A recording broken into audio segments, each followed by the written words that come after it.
Welcome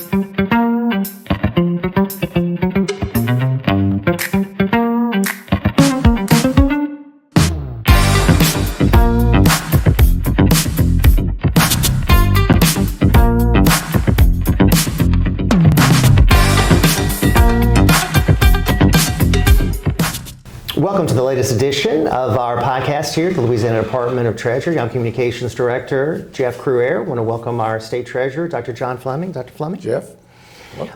Today's topic is going to be about the important issue of transparency. And when you ran for this office, that was one of the promises you made to the people of Louisiana. Right. Absolutely, Jeff. I've been involved in government in elected positions and appointed positions. And I think that the best run governments, whether it's federal or state or even local, is always where there's transparency and where the citizens have input and knowledge about what's going on. And this is no different. When I came on board nearly 2 years ago, it was important for me to communicate. And we have done a lot in that and through our media. We have social media. We're doing, of course, a telecast right now as a podcast.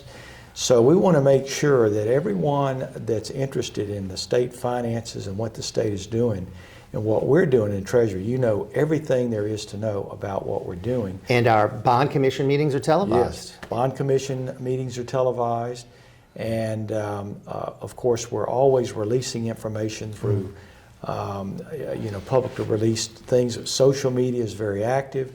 So this is all important. But we want to take that even further than just the Treasury Department, right? Right. And I think a few months ago, something that was started was historic for Louisiana because it really put a spotlight on where K through 12 educational spending was going.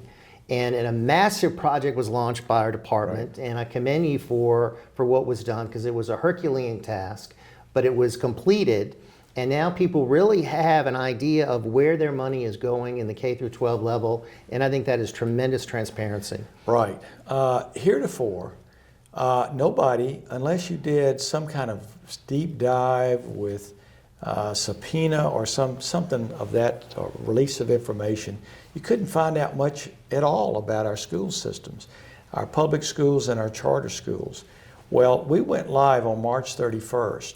With a transparency website, which, by the way, all you have to do is go to the Treasury website and you'll find it there.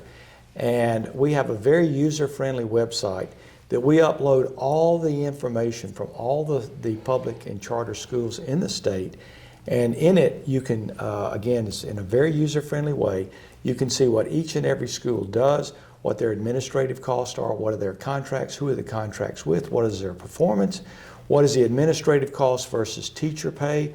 All of that is disclosed there, and you can even compare one against another, one against many. And look, we're in the era now of school choice. So how better to choose a school, but to know what the schools have to offer to you and how well they're run. And this information has been available since March 31st. And frankly, we've uncovered a few things that we were uncomfortable with, that we felt was not a good use of taxpayer money, but we get right on top of that. We address that, and a lot of that appears to be improving greatly. So again, that's just the power of transparency and how it can be so helpful when it comes to government. And because we were able to expose that, we've seen big improvements in the follow-up from our schools, and a lot of that questionable spending seems to be gone. Exactly. We're seeing that disappear. And again, we report anything we find to the legislative auditor. And also, if people try to fake us out by putting the wrong information or wrong categories, remember that these accounts are going to be audited over time. So anything that any funny business is going to be discovered. So that's very important. But again, transparency is so huge with that.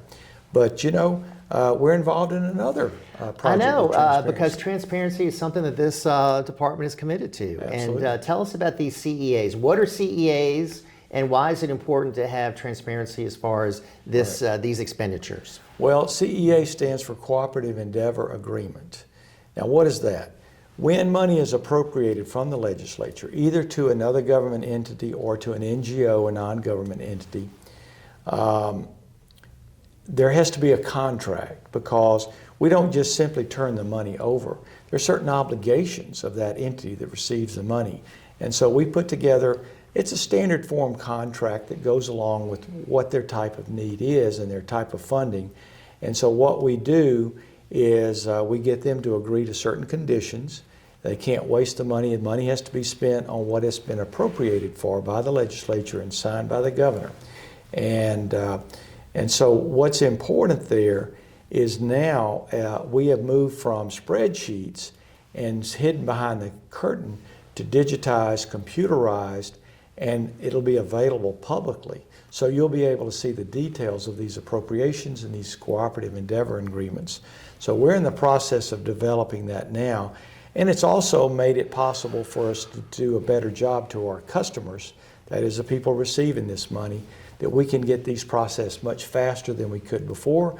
And we've entered training processes so the entities can know more about the money, how to apply for it, and how it ultimately we can get through the entire process and transaction with little problems that arise with this. So it's more transparent. We're modernizing it. Yes. We're working with these entities that are receiving the money, getting them their money quicker. We just have to make sure these legislators know everything that is going on. Right, absolutely. So important, because the legislators and as well as the governor have to be a part of this process.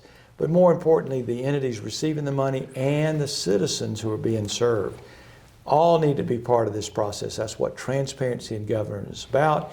And we know that the best run government is always one in which the citizens are deeply involved. Dr. Fleming, thank you for this important update. Thank you, Jeff. Appreciate it very much. Folks, thanks for watching. We'll see you next time for another edition of our podcast here at the Louisiana Department of Treasury.